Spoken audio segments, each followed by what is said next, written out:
que l'apôtre Jean a encore dit pour répondre au 1 Jean, chapitre 1, 8 et 10. Jean a dit, les personnes qui arrivent en Yahushua ne pêchent point, qui sont avec le vrai Fils de Dieu. Quiconque est né de Dieu ne pratique pas le péché. Si vous êtes encore pécheur, donc vous n'êtes pas né de ce Dieu, vous les pécheurs. Le vrai Dieu ne vous a pas engendré, c'est le Dieu imposteur, le trompeur qui vous a engendré. Mais le vrai Dieu précise, jusqu'à Jean l'apôtre, il n'a pas changé la parole de Yahushua. Il a maintenu la parole de Yahushua en disant, quiconque est né de ce Dieu ne pratique pas le péché parce que la semence de Dieu demeure en lui et il ne peut jamais pécher. Pourquoi? Parce qu'il est né de Dieu. Quiconque donc est né de ce Dieu ne pêche point, mais les fils du diable pêchent toujours et pêchent obligatoirement. Jean 5, 18, voilà la prochaine parole. 1 Jean 5, 18. Jean a encore précisé toutes ces paroles. Donc, c'est Jean, ce n'est pas Jean qui va aller en enfer, c'est vous. Alors, ne culpabilisez Jean. Ne soupçonnez pas Jean ou le Salar Yohanan. Vous qui avez soupçonné et culpabilisé Jean, vous allez être jeté en enfer car il précise et il prouve directement avec cette parole. Nous savons que quiconque est né de Dieu ne pêche point, mais celui qui est né de Dieu se garde lui-même et le malin ne le touche pas. Le diable ne peut jamais toucher les personnes qui sont avec ce vrai Dieu et qui sont nés de ce Dieu. Donc, si vous êtes pécheur, donc vous avez été engendré par Jésus et vous n'êtes pas encore conscient. Vous avez tué toutes les personnes sur cette terre jusqu'au Malagas. Vous avez fait subir le danger dans la nation de Madagascar, en France et en Angleterre. Vous avez intégré des faux dieux. C'est vraiment triste, l'image. Mais le sage voit le danger et fuit. Et le fou avance et le regrette. Nous allons continuer la parole avant de terminer avant d'entrer dans vos messages, car j'ai parlé déjà depuis 47 minutes. Nous allons lire le livre d'Hébreux, chapitre 10, verset 26. Pour ceux qui disent qu'ils sont pécheurs et qui se repentissent et qui font du mal et qui demandent pardon, qui fait du mal et qui demande pardon à chaque fois. Voilà la parole de Dieu pour vous, pour ceux qui font cette folie de pécher volontairement d'après ce que Jésus ou Jesus vous a enseigné. Et voilà, c'est vraiment le pire danger qui est contre le sens de la vérité. Pécher volontairement, c'est-à-dire faire du mal aujourd'hui, demander pardon demain, demander pardon dimanche et refaire du mal lundi.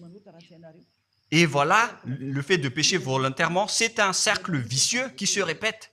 Et vous êtes ciblé par cette parole, vous qui m'écoutez et qui me regardez, vous qui ne voulez pas écouter. Mais en fait, cette parole va vous tuer, va vous sauver. Si vous suivez la parole de Yahushua, le vrai Fils de Dieu, pour ne plus jamais pécher, et que vous allez vous rapprocher de Élia pour être vraiment libéré, vous allez être sauvé. La parole ne va pas vous tuer, mais si vous ne vous cassez pas la tête, si vous allez boucher vos oreilles, si vous allez entrer dans une grotte comme une autruche, cette parole va toujours vous tuer et vous ne serez jamais épargné, car c'est la vraie parole qui existe dans votre Bible. Les rebelles et les ennemis. Vous êtes devenus un ennemi. Les pécheurs volontaires sont devenus des ennemis de ce vrai Dieu et préparez-vous à être brûlés et à être jugés pour être frappés. Ne soyez pas morts et on verra la suite. Mais même si vous êtes encore vivant, la revanche est déjà en cours. Vous ne serez plus tranquille. C'est le jour de la revanche. Le jour du silence est déjà terminé. C'est le jour de la vengeance. Tous ceux qui ont fait du mal et ont dénigré ce vrai Dieu et qui ont négligé ses paroles, qui ont dénigré les paroles de Élia, aucun de vous ne sera épargné. Pour vous qui avez négligé ses paroles et ses travaux, n'espérez pas être tranquille et être libéré. Vous qui avez mis des obstacles à ces paroles, en menant des rumeurs, en disant que Dieu vous comprenne. Dieu ne vous a jamais compris. Sinon, il n'aurait pas dû envoyer le déluge et toutes les épidémies. Et s'il vous comprend, il ne vous jettera pas en enfer. Et s'il vous comprend, alors il n'aurait pas dû, rendre esclaves les Israéliens. Mais même jusqu'à aujourd'hui, ils sont en souffrance. Ce Dieu ne vous comprend pas. Enlevez ça de votre tête. Voilà ce qui importe pour lui. Ne péchez plus jamais et retenez cette parole si vous voulez aller chez lui. Perfect, selon la parole de Dieu. Et s'il vous comprend, il ne vous jettera pas en enfer. Et s'il vous comprend, alors il n'aurait pas dû, rendre esclaves les Israéliens. Mais même jusqu'à aujourd'hui, ils sont en souffrance. Ce Dieu ne vous comprend pas. Enlevez ça de votre tête. Voilà ce qui importe pour lui. Ne péchez plus jamais et retenez cette parole si vous voulez aller chez lui. Il est le propriétaire du ciel des cieux. Alors ne vous incrustez pas là-bas. Il a déjà dit, votre Dieu est parfait alors et saint. Alors vous devez être saint comme lui. C'est dans Matthieu 5,48. Vous devez être parfait. Nous allons terminer la parole à ce sujet avant d'entrer dans vos messages pour que tout le monde peut intervenir. Matthieu 5,48. Soyez donc parfaits comme votre Père Céleste est parfait. Yahushua donc vous a ordonné que si vous voulez aller au ciel des cieux, soyez parfaits. Que ta volonté soit faite depuis la terre jusqu'au ciel des cieux. À partir de maintenant, donc, vous devez être parfait. Perfect en anglais. Vous devez être parfait. Une personne parfaite qui est vraiment perfecte selon la parole de Dieu si vous voulez aller chez ce vrai Dieu. Mais les imparfaits sont interdits d'y aller. Et si vous dites que vous êtes à 9, à partir du verset 11. Mais Yahushua, Hébreux 9, 11 à 17 ou 18. Mais Yahushua est venu comme un souverain sacrificateur des biens à venir. Il a traversé le tabernacle plus grand et plus parfait qui n'est pas construit de main d'homme, c'est-à-dire qui n'est pas de cette création. Et il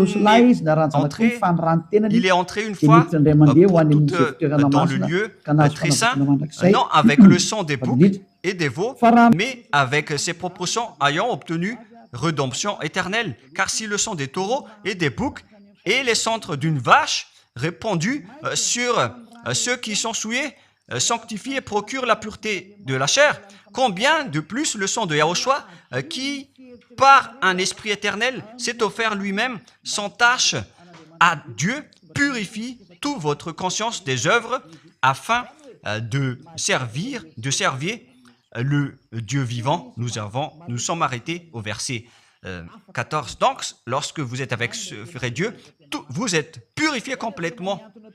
Voilà le vrai Dieu qui a été crucifié, le vrai Fils de Dieu qui a versé son sang.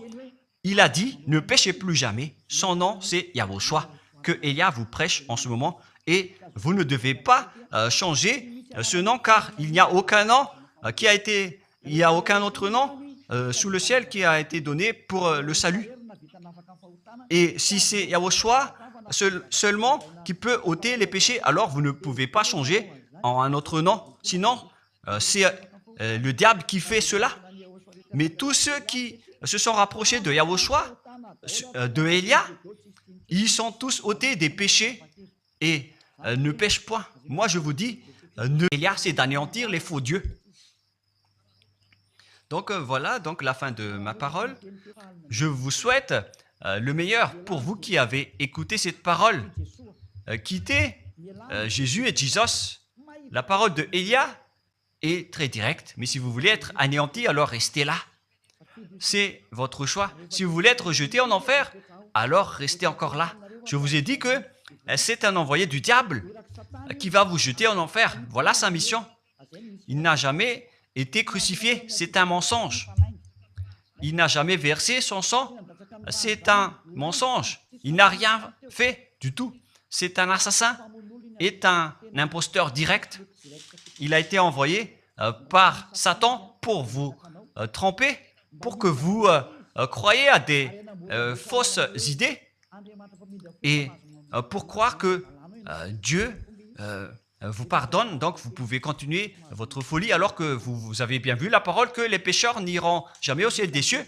Mais Jésus et Jesus ont osé vous dire que Dieu vous pardonne car c'est Dieu qui est plein d'amour et de miséricorde. Si le Père Yahva a dit qu'il va pardonner à ceux qu'il aime, et en fait le diable a exploité cette parole en disant que vous devez faire de la folie, mais parce que Dieu pardonne. Ça a vraiment contesté la parole du Père Yahva. Mais le sage voit le danger et le fuit. Moi, je vous dis de quitter Jésus et Jesus. L'explication est bien claire. Le monde entier pouvait envoyer des messages. Alors réfléchissez, prenez une décision, suivez Élia maintenant. Votre dernier appel est arrivé. Moi, je précise bien, il s'agit de votre dernier appel. Tant que vous avez le temps, alors courez. L'anéantissement des faux dieux est arrivé. Le moment du retour de la gloire de notre Père Yahva est arrivé. Le moment du retour de la gloire de Yahushua aussi est arrivé. Notre cher grand frère qui était mort sur la croix, à cause de vous les humains, il est venu pour vous sauver. Le retour de toutes ces choses est arrivé en ce moment. Et c'est Élia qui va les accomplir. C'est pourquoi Élia vous appelle en vous disant, tant que la colère du Dieu très haut ne va pas vous frapper, alors sachez prendre une décision. Car on doit réaliser sur cette terre la distinction entre ceux qui servent Yahushua et ceux qui ne servent pas. On doit faire cela. Gloire au Père Yahva. Nous le remercions pour cette parole. Et le souhait de Élia, c'est que tout le monde soit conscient pour vous retourner vers votre Créateur, celui qui vous aime. Il s'appelle Yahushua. Prions ensemble. Merci infiniment, Père Yahva. Bénis cette parole pour que ça soit une parole qui apporte de la bonté et de la grâce pour ceux qui écoutent et ceux qui entendent. La raison de cet enseignement, c'est pour sauver les gens, pour les appeler, pour revenir et retourner vers toi. Réponds à chacun et réponds aux appels, à leurs appels. Réponds à nos prières. Gloire éternellement à toi. Protège toutes les paroles qui viennent de toi. Protège toutes mes déclarations pour protéger les gens, pour qu'ils reviennent vers toi. Ouvre toujours la porte pour faire entrer les autres gens, Père Yahva. Sauve les mourants pour qu'ils soient bien arrivés en toi, Yahushua. Gloire éternellement à toi. Et au nom de toi, Yahushua, je fais toute cette prière et toutes ces paroles. Alléluia. Amen. Et donc, je vous souhaite à tous d'être bénis par Yahushua et à notre prochain rendez-vous. Au revoir.